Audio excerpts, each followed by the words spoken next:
ఈ కర్నూలు జిల్లాకి ఎంతో పవిత్రంగా పిలిచేటువంటి కొండ బంగారంగా భావిస్తారు.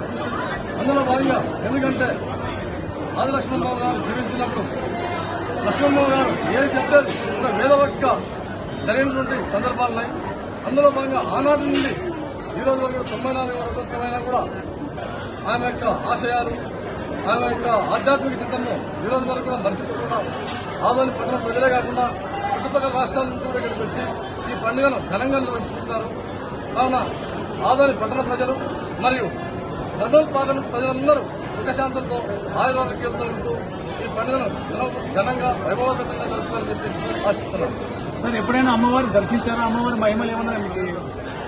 నేను ఎందుకంటే నేను ఒకప్పుడు ఒక 20 ఏళ్ల క్రితం 15 ఏళ్ల నేను ఇక్కడ జాబ్ చేశాను. నేను ఒక కాంట్రాక్ట్ లెక్చర్ గా ఆదరణ జాబ్ చేశాను. కాబట్టి ఆదిలక్ష్మమ్మ గారి గురించి నాకు బాగా వినడం జరిగింది.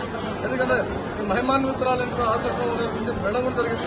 అందులో భాగంగానే ఆయన యొక్క ఆధ్యాత్మిక చిత్తను అలవరుచుకొని ఆయన మాటలు నడవాలని చెప్పేసి ఆదోని పట్టణంలో ఎస్పెషల్ బ్యాంక్ అయితేనేమి మన ఏపీఎస్ఆర్టీ తీసుకుంటే గవర్నమెంట్ కూడా ఆదిలక్ష్మమ్మ గారి గుర్తించి ఆర్టీసీ బస్సులకు కూడా సిబ్బందిగా మీరందరూ తెలిసే విషయమే. కాబట్టి మహాయోగి లక్ష్మమ్మ గారు ఆధ్యాత్మిక ప్రతి ఒక్కరు అలవర్చుకోవాలని చెప్పేసి కోరుకుంటున్నారు. ఇంతవరకు ఆలయ ధర్మకర్తలే దీన్ని డెవలప్ చేస్తూ కొన్ని స్కిల్ టెస్టులు చేస్తున్నారు వీళ్ళ దేవాలయం నుంచి. మీరు ఒక ఎంపీగా ఏమైనా అభివృద్ధి ఏమైనా చేస్తారా? ఖచ్చితంగా. ఎందుకంటే మా దృష్టికి ఇప్పుడే నేను మీ పత్రికాముఖంగా మీడియా ముఖ్యంగా ప్రతి ఒక్కరికి తెలియజేస్తున్నాను. లక్ష్మమ్మ గారి టెంపుల్కి అయితేనేమి ఈ చుట్టుపక్కల ఏమైనా ధార్మిక కార్యక్రమాలు చేయడంలో మా వంతు పాత్ర ఏదైనా కూడా ఖచ్చితంగా మా దృష్టికి తీసుకొస్తే ఈ ఆలయాన్ని డెవలప్మెంట్ లో